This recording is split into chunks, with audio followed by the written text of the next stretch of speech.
Hey guys, welcome back to my channel. Today I'm going to be covering something that I get asked about quite a lot, which is hairline health and what are the things that I'm doing to make sure my hairline stays healthy. And my process for today is to just kind of take you through what are some of the things that I've been through on my journey. And this is not just natural hair journey, also just like general hair journey, as well as kind of talking about the things that I've learned from other people that I follow in the natural hair community. And hopefully some of these learnings can work for you. But disclaimer as always, everybody's hair is different. And hair in general, like your skin or your body, is trial and error. So you've got to try things, see how your body or your hair responds to it for you to know what works for you. So one thing that I think is the most important thing that I've learned on my hair journey is that it's important for you to be aware of your hair. Pay attention to how your hair responds to certain things, certain products, certain processes that you use on your hair, because every person's hair is different, just like, as I said, your body and your skin is different. So an example is that specifically with this hairline conversation is with when I compare my hairline to some of my friends. Like I have one of my friends, her name is Naledi. I know her hairline is quite resilient, and she can basically do almost anything to a hairline. Whereas my friends like Tare and Nomple, their hairlines are a little bit more sensitive. So we kind of go about how we treat our hair and the things that we do to our hair very differently. And the reason why it's important to know that is, for instance, with protective styles, you'll know, depending on how sensitive your hairline is or your scalp is, what hairline is or isn't for you. So an example is I do faux locks. I enjoy faux locks. I love them as a protective style, and I mean there's different types, but the one where you kind of plait your hair and then you wrap the hair fiber around the actual braid, that hairstyle for people that don't have a resilient hairline or scalp can do a lot of damage to the hairline. So I mean, I've done that hairstyle twice and I came out of that hairstyle unscathed. But like my friend Tari, she did it, and she was like, after day 2, and mind you, we did our hair with the same person, so we knew like the person's install methodologies, like relatively like gentle, like they treat our hair like really well because we've known the person. And yeah, I just found that when I did that faux lock, that specific method on my hairline was fine. Where it was like, she said she could feel that her hair was snapping as she did certain movements and stuff. So those are the things that you need to be aware of your hair. And it's one of those things where you have to take accountability for your hair. Don't blame the hairstylist or a style. Like, if you see that this style is not for you, opt out. So the same applies to other hairstyles like the high poof. So you know when you tie your natural hair up and then you tie it with something, that hairstyle is so tricky. Be careful of it. It can really do serious damage to your hair. It did damage to mine. And I mean, I have quite a resilient hairline, as I mentioned, but I found, and this is also my fault, in that sometimes I would keep it in my hair for long, or I would, because I want the super sleek look, I'd make it really tight, and that was causing chaos on my hairline.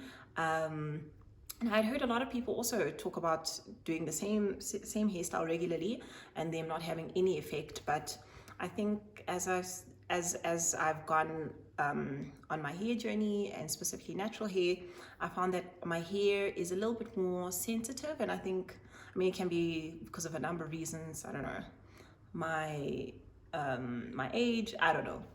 But I know now that I can only do like a high puff once or twice a week, and I need to be very aware of how tight I pull it, otherwise hairline, yeah, so be careful of that.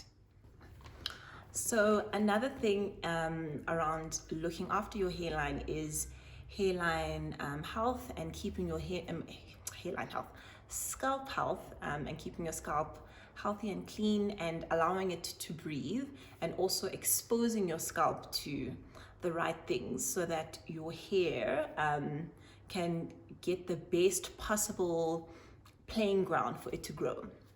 So what I mean by that is, are you like removing the buildup off your hair regularly? And you can do that with either an apple cider vinegar rinse or like a paraben-free shampoo. And make sure you're doing that level of like cleanse at least once a month. So I know a lot of naturalistas don't like using shampoo because for some people's hair, like their hair becomes super dry. Like I know my hair is like that, except for when I use a particular product. So cleanse your hair at least once a month with like a real cleanser. So either ACV shampoo or a clay cleanser, just so that your hair can like really get that breather, so that it can really allow your actual hair follicles to kind of get out of your head. Yeah, so that's number 2, cleansing regularly.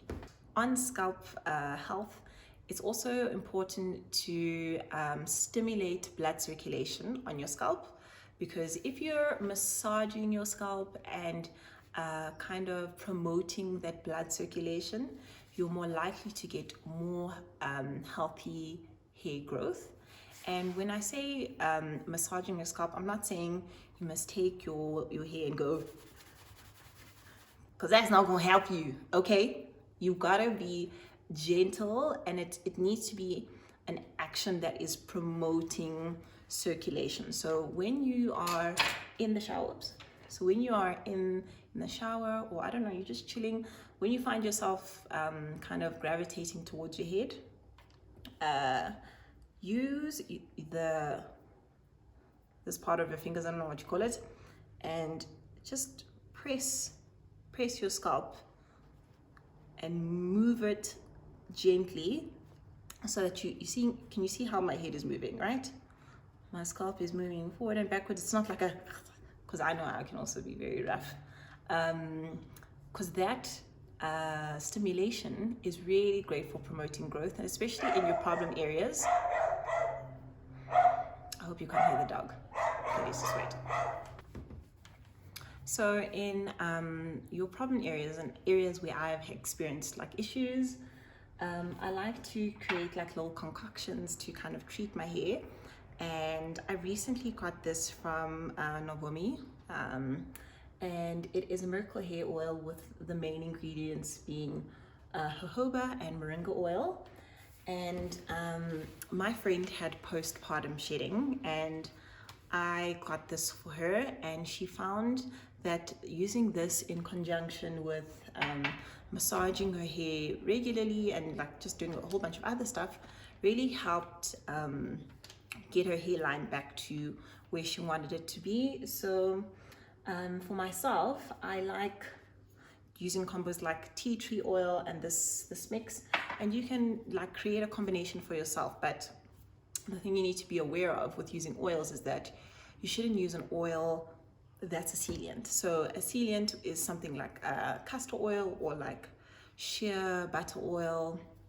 You need something that is light and breathable, just like your jojoba or olive oil. And the action of massaging your scalp with these oils is great for circulation.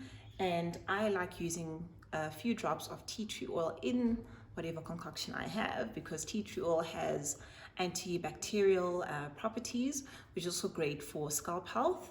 And scalp health, as I mentioned before, is perfect for kind of promoting or creating a great landscape for hair growth. So that's probably one of the most important things that you need to be aware of with natural hair is your scalp health, and what are the things that you're doing to your scalp, cleansing it regularly and giving it a massage, and then giving it some of the nutrients in the form of essential oils to kind of get it to that level. So the next thing is, what are you exposing your hair to? So by that I mean, are you exposing your hair to a lot of friction? What are you sleeping on? Are you sleeping on a satin pillowcase? Are you sleeping on a cotton pillowcase? Because cotton and friction of sleeping is not the greatest combo for your hairline. So you need to look at those type of things, as well as some other things such as your wigs. When you wear your wig, does your wig make your hairline feel a little bit tender? If that's the case, then just expect your hairline to exit. And there's certain things that you can do to kind of curb that. So one of the things is making sure you wear a wig cap. Getting like a wig grip, which I also sell. Check it out on my website. And one other thing is, so with some bonnets, they have this elastic part on it, which is fine if you're going to keep it on your hair for a short period of time. But if you're going to sleep with it, it might not be the case. So just be aware of these types of hair accessories. I would recommend getting a bonnet that is completely smooth, so that your hair is really getting like a break from any kind of tension that it might be exposed to. And I'm gonna show you an example of what I mean. Okay, so this is what I mean. See this bonnet? It is smooth. There's no ridges on it, so it's not gonna irritate or aggravate my hairline when I'm sleeping, because that in itself is counterproductive. This wig grip, it is going to hold the wig in place, and it's not going to cause any unnecessary rubbing. And same for like this turban. So you need to be aware of those kinds of things. Don't put things on your head for a prolonged period of time that are going to be counterproductive to your scalp and your hairline health. So yeah, do things in moderation, just like as I said with high puff. I love the high puff. It's one of my favorite styles, and it just makes my face look snatched. But I know that hairstyle can be very dangerous for me, so I do it in moderation. As with, I mean, these are one of my products. I don't generally expose this part of my hairline to this elastic. I usually, because these go together, I usually make sure that this part is the part that is touching my hairline. The reason being is that it is satin lined. So yeah, think about those things when you're looking at really evaluating what you're doing to your hair. So the last thing is general health, like monitoring your health. What is happening in your life that could potentially be adverse to your hair growth? So are you getting enough sleep? Are you drinking enough water? Are you exposing yourself to enough greens so that your hair gets the things that it needs so that it can grow? So in one of the videos that I watched from this YouTuber that I've been following for years, she found out that she has a zinc deficiency, which is part of the reason why she was losing hair around her hairline, and that was compounded by stress. So if you feel like your hairline is like, wow, I don't know what else to do, and you've done all the things that I've mentioned, start investigating your health. Maybe go for a blood test, or just like reevaluate what you're eating. Get in more greens into your body. Zinc, I've heard, is really great, as I mentioned earlier on, for promoting hair growth. And there's a number of other things that you need to do your research on, because researching is so important to understanding this journey. You need to do your research on what you could potentially be lacking. So if you're like anemic, you might need some more iron. If you are, I don't know, let me not talk because I'm not a nutritionist, but basically research, find out what are the things that you are doing to your body that you probably need to address. Are you getting enough greens? Are you drinking enough water? Are you getting enough sleep? These things, as with any part of your general health and like your appearance, are tantamount to you kind of getting the best type of results for promoting hair growth or a healthy scalp. So look after the inside of your body, and you're most likely to get the better results on the outside. So yeah, guys, I think that is it in terms of understanding some of the things that can either be detrimental or positive towards your hairline growth. If there's anything else that you've seen or experienced or learned, let me know and I would love to investigate it. These are the things that I've tried and are working for me. There are other things such as rice water, tea rinses, all these kinds of things. Experiment with them and see what works best for your hair. I mean, I love rice water, as rice water is like a protein treatment, but if your hair is protein sensitive, it might not be the thing that you need.